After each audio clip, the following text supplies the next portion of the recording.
शाम को गर्मी थोड़ी थमी तो मैं पड़ोस में जाकर रुचि के पास बैठ गई। उसकी सासू माँ कई दिनों से बीमार है, सोचा खबर भी ले आऊं और थोड़ा बैठ भी आऊं।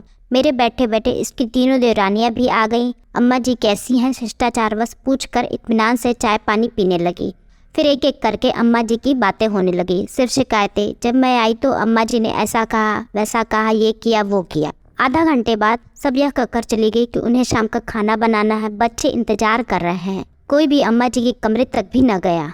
उनके जाने के बाद मैं रुचि से पूछ बैठी, रुचि अम्मा जी आज 1 साल से बीमार है और तेरे ही पास है, तेरे मन में नहीं आता कि कोई और भी रखे और या इनका काम करे? माँ तो सबकी है।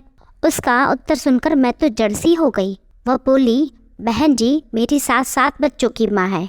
अपने बच्चों को पालने में, उनको अच्छी ज़िंदगी देने में कभी भी अपने सुख की परवाह नहीं की, सबकी अच्छी तरह से परवरिश की। ये जो आप देख रही हैं ना, मेरा घर, पति, बेटा, शानो शौकत सब मेरी सासू जी की ही देन है। अपनी अपनी समझ है। मैं तो सोचती हूँ इन्हें क्या क्या खिला पिला दूँ, कितना सुख दूँ। मेरे बेटे बेटी अपनी दादी माँ के पास सुबह शाम बैठते हैं, उन्हें देखकर वो मुस्कुराती हैं। अपने कमज़ोर हाथों से वो उनका माथा, चेहरा और शरीर सहलाकर उन्हें जी भर दुआएं देती हैं। जब मैं इनको नहलाती खिलाती पिलाती हूँ और इनकी सेवा करती हूँ तो जो संतुष्टि के भाव मेरे पति के चेहरे पर आते हैं, उसे देखकर मैं धन्य हो जाती हूँ। मन में ऐसा एहसास होता है कि जैसे दुनिया का सबसे बड़ा सुख मिल गया हो।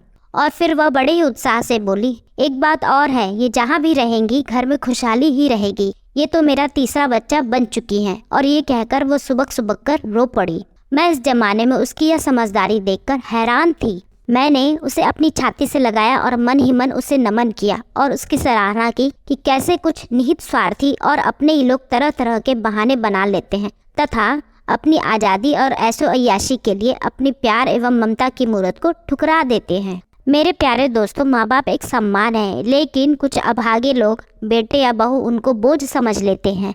लेकिन यह भूल जाते कि यह एक जीवन चक्र है, जो दोगे एक दिन आपके पास भी वही घूम कर आना है। कहानी अच्छी लगी तो प्लीज़ कमेंट में लिखकर ज़रूर बताएं। फिर मिलते एक नई कहानी के साथ।